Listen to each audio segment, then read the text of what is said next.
What you want? You want a brother or a sister? I don't like. You want Liam only? You only. You don't like other baby? No, thank you.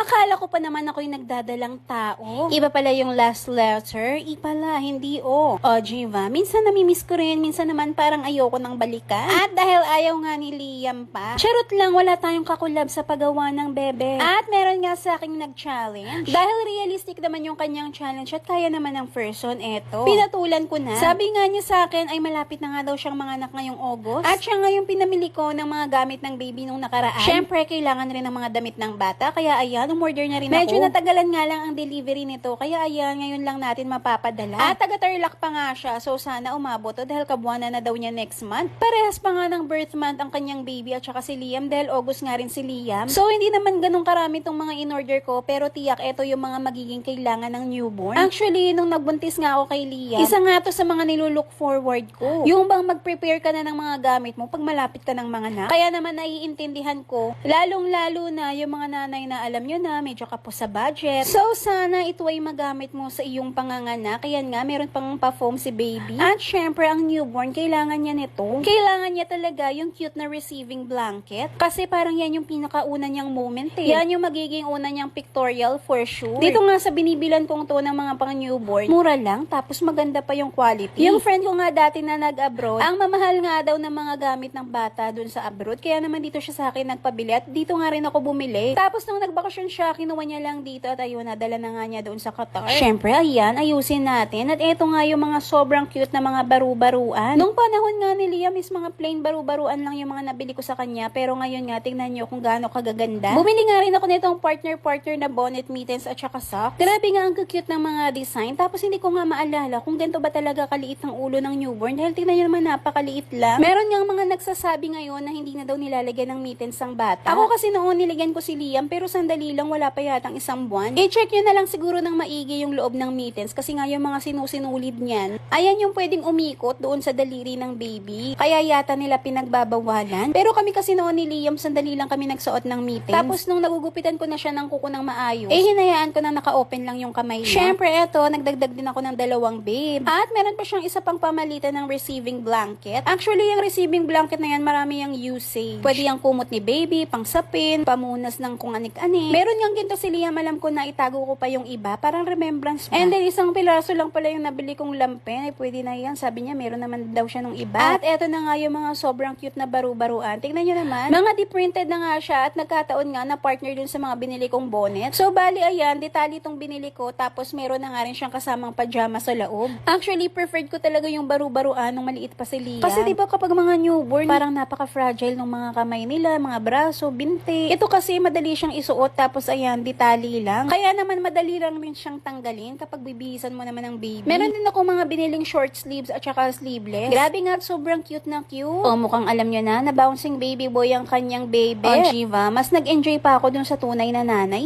eh. Basta talaga mga gamit ng baby, sobrang nakakakilig, ano? At ayan na nga, kahit papaano, kompleto na yung mga gamit niya. Alam ko, meron pa dito mga kulang-kulang. Eto nga yung mga binili ko nung nakaraan. Hindi ko na kasi maalala kung ano ba yung mga kailangan ng mga manganganak. Pero sana makadagdag to sa mga pangangailangan mo. At nilagay ko na nga dito at ipapadala ko na nga ito. O, Jiva, ang dami. At eto nga ay bound to Tarlac. Medyo mabigat nga kaya ipapador to door ko na lang to sa kanila. Kaya kung meron kayong mga challenge dyan, basta kayong kaya ko lang. Go tayo dyan. Pag-withdraw na naman ng 10K. Paalala po, ito hindi pang bata at swertihan pa rin. Eto nga yung kinakaaliwan ko ngayon dito, itong mega fishing. Dahil dito siguradong meron kang mapapanalunan dahil lahat ng natatamaan mo dyan equivalent to coins. Pero eto nga ang inyong pupunteriyahin, yung malaking isda. Dahil kapag malaking isda, malaki rin ang mapapanalunan. Ayun nga, bigla ko nagkaroon ng 1.9 ng ganun-ganun lang. Kaya kung gusto nyo rin ay nandyan lamang sa Comsec. Para makapag-start nga ay mag-register ka lang dito, fill-atan nyo lang yan. After nyan ay pwede na nga kayong makapag-login. Napakadami ang pwedeng pagpili ang laro. At kapag okay ka na nga dun sa napanalunan mo, pwede kang mag-withdraw ka agad. Ganun lang din kapag gusto mo naman mag-cash in. Kapag naubusan ka ng coins, punta ka lang dito, fill-atan nyo lang yan. Para mas maganda ang kita, mag-iya ka ng maglalaro, tas palagay mo lang yung referral ID. Ay sus, ayaw talaga ni Liam magkaroon ng kapatid. Sabi ko hindi naman para sa'yo yan. O siya, yan lang muna for today.